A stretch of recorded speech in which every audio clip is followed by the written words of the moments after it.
Pernah kepikiran nggak sih Anda punya ide produk fisik keren gitu, tapi langsung mundur gitu bayangin rumitnya pabrik, produksi segala macam.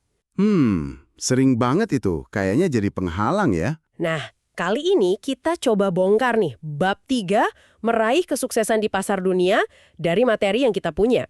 Kita lihat gimana globalisasi sama teknologi itu kayak membuka akses ke semacam pasar grosir dunia gitu buat manufaktur. Betul sekali. Studi kasusnya juga menarik banget, Hubble Contact Lenses. Ini didirikan sama dua orang yang sama sekali nggak punya pengalaman bikin lensa kontak loh. Iya, itu dia poin pentingnya. Jadi misi kita sekarang nih, pengen paham gimana sih startup zaman now bisa manfaatin manufaktur global buat meluncur cepat dan modalnya juga lebih ramping. Betul, ini perubahan yang fundamental banget. Kalau kita bandingin sama dulu ya, mau bikin produk itu Anda mesti punya pabrik sendiri, terus tim R&D yang wah gede banget. Itu tuh kayak benteng pertahanan buat pemain lama. Benar juga ya, dulu kayaknya modalnya harus kuat banget. Nah, konsep kunci di bab ini, keahlian manufaktur itu sekarang jadi kayak komoditas global istilahnya. Anda nggak harus punya keahlian itu, tapi bisa beli atau akses dari pihak lain di seluruh dunia. Gitu. Oke, menarik. Coba kita bedah cerita Hubble ini deh.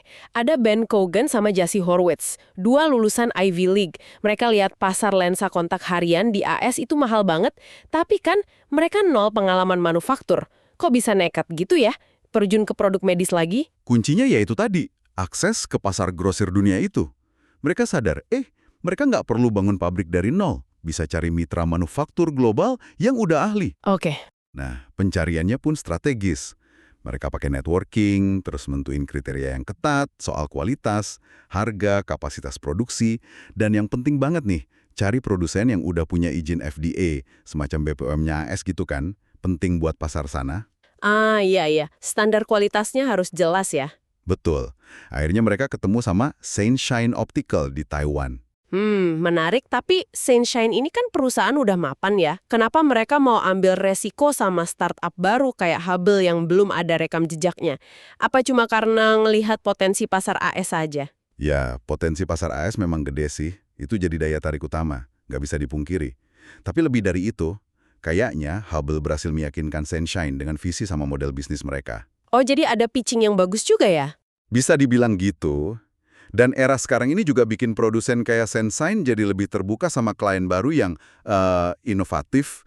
Ditambah lagi platform kayak Alibaba atau Panjiva waktu itu juga mulai memudahkan banget buat cari info pemasok global. Oh iya bener, sekarang gampang ya cari supplier di sana? Mau cari pabrik sepeda gunung, sikat gigi elektrik yang canggih, informasinya lebih transparan.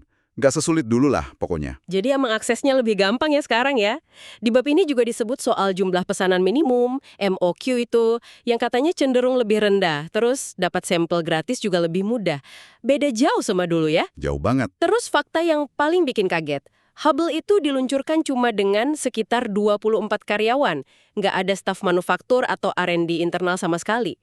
Bisa dibayangin kan, ramping banget tim intinya, fokus banget pasti. Haha, ya.